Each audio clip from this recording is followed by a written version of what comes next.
अस्सलाम वालेकुम दोस्तों, आप देख रहे हैं टेक्निकल चैनल दानिश है। तो जी दोस्तों, जो भाई सऊदी अरेबिया में रहते हैं और सऊदी अरेबिया में काम करते हैं, तो आज हम उनके लिए बहुत ही अहम वीडियो लेके आए हैं। जो भाई सऊदी अरेबिया में रहते हैं, चाहे बांग्लादेशी हैं, चाहे इंडियन है, चाहे पाकिस्तानी हैं, जो भी सऊदी अरेबिया में रहते हैं, तो हम उनको आज बताएंगे कि सऊदी अरब में ऑनलाइन फैमिली विज़िट वीज़ा कैसे अप्लाई करेंगे। तो जी दोस्तों, कौन कौन से फैमिली मेम्बर के लिए वीज़ा अप्लाई हो सकता है। सबसे पहले है बीवी, उसके बाद है माँ और बाप, उसके बाद है भाई बहन। जो भी खूनी रिश्ते हैं उन सब के लिए वीज़ा एप्लीकेशन भेज सकते हैं। और दोस्तों, ज़रूरी नहीं कि वीज़े का महीना प्रोफेशनल हो। आमल मंजिली सायखास जो भी महीना है वीज़े का, वो सब ऑनलाइन फैमिली विज़िट वीज़े के लिए अपनी फैमिली को अप्लाई कर सकते हैं। तो जी दोस्तों, अब हम करते हैं फैमिली विज़िट वीज़ा अप्लाई करने के लिए आपको जाना पड़ेगा। मेरी वीडियो की तरफ जाने से पहले मेरे चैनल को लाइक सब्सक्राइब कर दीजिएगा और साथ ही बेल आइकन दबा दीजिएगा ताकि मेरी हर आने वाली वीडियो आप तक पहुंच सके।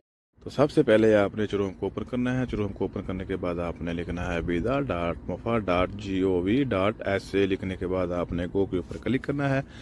गो के ऊपर क्लिक करने के बाद सबसे ऊपर थ्री डॉट के ऊपर आपने क्लिक करना है। थ्री डॉट के ऊपर क्लिक करने के बाद आपने डेस्कटॉप साइट के ऊपर आपने क्लिक करना है।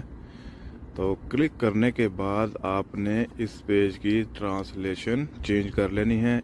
इधर अरबी है तो आपने इंग्लिश में कर लेना है। इंग्लिश में करने के बाद सेंटर में लिखा हुआ है सिटीजन एंड रेजिडेंट। तो सिटीजन एंड रेजिडेंट के ऊपर क्लिक करने के बाद आपने रेजिडेंट के ऊपर क्लिक करना है। तो सबसे पहले नंबर पे लिखा है फैमिली विज़िट वीज़ा एप्लीकेशन, उसके ऊपर आपने क्लिक करना है। क्लिक करने के बाद आपने आ जाना है नफाज के ऊपर। यहाँ आपने अपनी अबशर लॉगिन करनी है। अबशर लॉगिन करने के लिए आपने लिखना है पासपोर्ट इकामा नंबर और नीचे पासवर्ड लिखना है अबशर का। तो जैसे ही आप अबशर का पासवर्ड लिखेंगे तो आपने तस्जील दखूल के ऊपर क्लिक करना है। क्लिक करने के बाद आपके मोबाइल के ऊपर ऑन टाइम पासवर्ड आएगा। वो ऑन टाइम पासवर्ड आपने उधर लिख देना है। लिखने के बाद आपने गूगल पे सिलेक्ट करना है। तो जैसे आप गूगल पे सिलेक्ट करें तो इसके बाद आपने यहाँ अपना मोबाइल नंबर लिखना है। मोबाइल नंबर आपने सऊदी अरेबिया का ही लिखना है, इंटरनेशनल मोबाइल नंबर नहीं लिखना। आपने सऊदी अरेबिया का मोबाइल नंबर लिखना है और उसके नीचे लिखा होगा एड्रेस।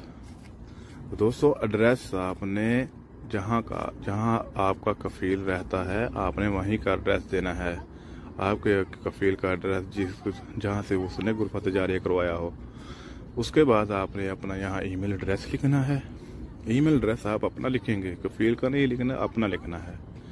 तो लिखने के बाद आपने ये ब्लू कलर का सेव लिखा हुआ होगा, आपने सेव के ऊपर क्लिक करना है। तो जैसे ही आप सेव के ऊपर क्लिक करेंगे तो आप चले जाएंगे नेक्स्ट पेज के ऊपर। ये आपकी इंफॉर्मेशन सेव हो जाएगी। तो आप यहाँ से फिर apply family visit visa application के ऊपर आपने क्लिक करना है। क्लिक करने के बाद यहाँ आपने विजिट ऑब्जेक्टिव लिखा हुआ है, तो आपने यहाँ अरबी में ही लिखना है। तो अरबी में आपने लिखने के लिए आपने अपने क्रोम को ओपन करना है। क्रोम को ओपन करने के बाद इंग्लिश से अरबिक ट्रांसलेशन करनी है। ठीक है दोस्तों। तो फैमिली विज़िट वीज़ा का अरबी में आ गया ज़ियारा आइला सऊदिया। तो हम ये इधर लिख देंगे। तो नीचे लिखा होगा।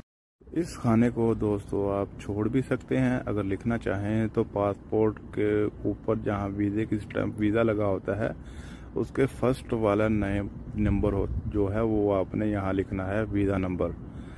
तो ये लिखने के बाद आपने ऐड के ऊपर क्लिक करना है। ऐड के ऊपर क्लिक करने के बाद आपने अपनी फैमिली की यहाँ डिटेल दर्ज करनी है। अगर इंडिया से है तो इंडिया लिखेंगे, पाकिस्तान या बांग्लादेश कंट्री सेलेक्ट करनी है, जिस कंट्री से वो आएगी। उसके बाद आपने फैमिली का लास्ट नेम लिखना है। तो लास्ट नेम लिखने के बाद आपने ग्रैंड नेम, फादर नेम इनको छोड़ देना है और नीचे आखिर में आपने फर्स्ट नेम लिख देना है उसका। फर्स्ट नेम लिखने के बाद आपने उसकी डेट ऑफ बर्थ सेलेक्ट करनी है। तो सबसे पहले आपने ईयर सेलेक्ट करना है, उसके बाद आपने मंथ सेलेक्ट करना है। मंथ सेलेक्ट करने के बाद आप सामने कैलेंडर शो होगा, तो कैलेंडर की मदद से उस डेट को आप सिलेक्ट कर देंगे जिस डेट को वो पैदा हुई। ठीक है दोस्तों। उसके बाद आ गया बर्थ प्लेस। बर्थ प्लेस आपने पासपोर्ट का फर्स्ट पेज ओपन करना है। तो जहां आपकी पर्सनल इंफॉर्मेशन लिखी होती है वहां आपका लिखा होगा बर्थ प्लेस आपका पाकिस्तान में है तो पाकिस्तान लिखिएगा, अगर किसी और कंट्री में है तो वो सेम वो पासपोर्ट से दे के यहाँ लिख लीजिएगा। तो उसके बाद नीचे आपने जेंडर सेलेक्ट करना है, लड़की है तो फीमेल, अगर लड़का है तो मेल सेलेक्ट कर लीजिएगा। तो ये सिलेक्ट करने के बाद नीचे आ गया ऑक्यूपेशन। ऑक्यूपेशन आपने अरबी में ही लिखना है क्योंकि अरबी में ही रिक्वायरमेंट दी गई है। तो मैं लिखना चाहूँगा हाउस वाइफ। हाउस वाइफ को मैं क्रोम में जाके ट्रांसलेट करूँगा इंग्लिश से अरबी, तो इसका ही ट्रांसलेशन आएगी रुबा मंजिल। तो हाउस वाइफ को अरबिक में रुबा मंजिल कहते हैं। ठीक है दोस्तों। तो मैं यहाँ रुबा मंजिल लिखूँगा। अगर आप बेटे के लिए सिलेक्ट कर रहे हैं तो बेटे का इबन आएगा, अगर बेटी के लिए तो बिन्त आएगा। उसके बाद आपने मोबाइल नंबर लिखना है अपना सऊदी अरेबिया वाला। तो सबसे पहले आपने कंट्री कोड सिलेक्ट करना है। कंट्री कोड सिलेक्ट करने के बाद आपने यहाँ नंबर अपना 0 छोड़ के अपना नंबर लिख देना है। याद रखिए दोस्तों, 0 नहीं लिखना, 0 के बाद जो नंबर शुरू होगा वो आपने सारा यहाँ एंटर कर देना है। उसके बाद आपने अपना ईमेल लिखना है। ईमेल लिखने के बाद नीचे आ गया रिलीजियन।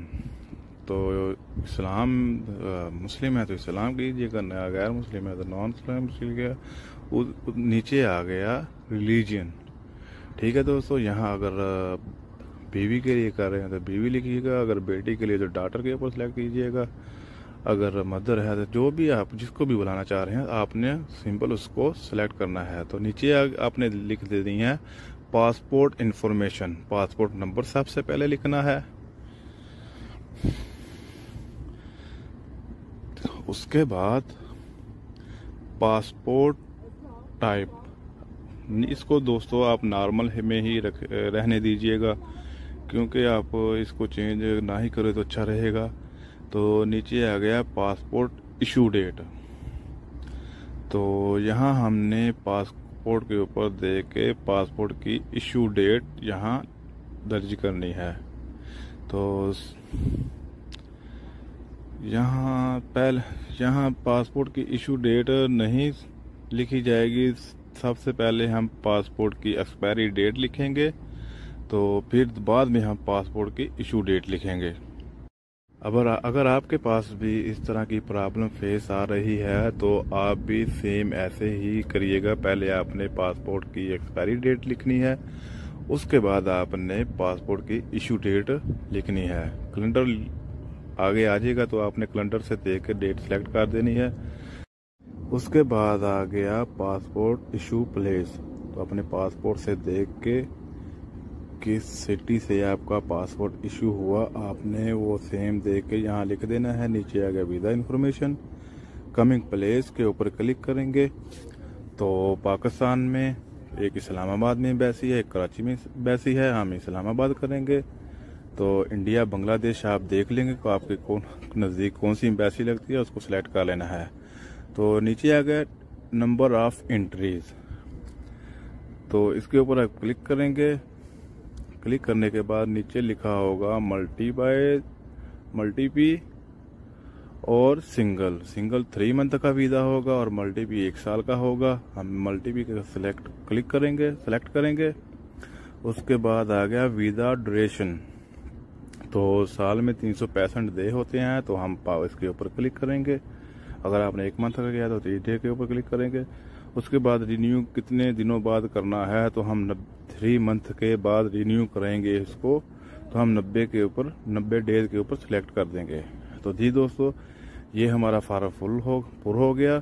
अब हम इसको एक दफ़ा गौर से पढ़ के ऊपर ऐड के ऊपर क्लिक कर देंगे और ऐड के ऊपर क्लिक करने के बाद ये हमारा इंफॉर्मेशन सेव हो जाएगी। उसके बाद अगर आप बेटा या बेटी या फादर या मदर या किसी सिस्टर को भी बुलाना चाहते हैं तो आपने ऐड के ऊपर क्लिक करना है। तो जैसे ऐड के ऊपर क्लिक करने के बाद आपने सारा फार्म इसी तरीके से पुर करना है। तो अगर बेटी को बुलाना है तो बेटी को अरबी में आपने लिखना है बिन्त, और अगर आपने बेटे को बुलाना है तो बेटे को आपने अरबी में लिखना है इबन। तो अगर आप फादर को बुलाना चाह रहे हैं तो फादर को अरबी में आप लिखेंगे अल-आब, और अगर ब्रदर को बुलाना चाहते हैं तो ब्रदर का अरबी में आएगा शकीक। इसी तरीके से अगर आप सिस्टर को बुलाना चाहते हैं तो सिस्टर को अरबी में कहेंगे उख्त, और अगर आप मदर को बुलाना चाहते हैं तो मदर को अरबी में कहेंगे तो जी दोस्तों, अब आपने एग्रीमेंट अप्रूवल के ऊपर क्लिक करना है। क्लिक करने के बाद आपने सेव के ऊपर क्लिक कर देना है। सेव के ऊपर क्लिक करने के बाद आपके पास सामने छोटा सा एक और पेज आ जाएगा। इसके ऊपर लिखा होगा इरसाल इल्गा, आपने इरसाल के ऊपर क्लिक कर देना है। उसके बाद कह रहे हैं कि आपकी एप्लीकेशन सबमिट हो चुकी है, तो हम यहाँ इधर इसको इल्गा करेंगे। ये पेज हमारे सामने से हट जाएगा। तो उसके बाद ये देखें दोस्तों, हमारी वीज़े की तलब जो है वो आ चुकी है। तो आपने वो रकम तलब जो है उसको नोट कर लेना है और इसको आपने गैलरी में सेव भी कर लेना है। उसके बाद दोस्तों, आपने किसी भी फोटो कॉपी शॉप पे चले जाना है और इस पेज को आपने प्रिंट कर लेना है, प्रिंट करवाना है वहाँ से। प्रिंट करवाने के बाद आपने अपना नाम और साइन सिग्नेचर वगैरह करके अपने कफील को देना है। कफील को देने के बाद आप उसे कहें कि हमें गुरफा तजारिया और आपके साइन और आपके मुसस्से की मोहर हमें लगा के दीजिएगा। और साय खास और आमल मंजिली वाले दोस्त अपने कफील को बस यही कहेंगे कि आप अपनी अबशर ऑनलाइन करें, और अबशर ऑनलाइन के अंदर आपको एक नोटिफिकेशन आएगा, तो आप उसको ओके कर दीजिएगा।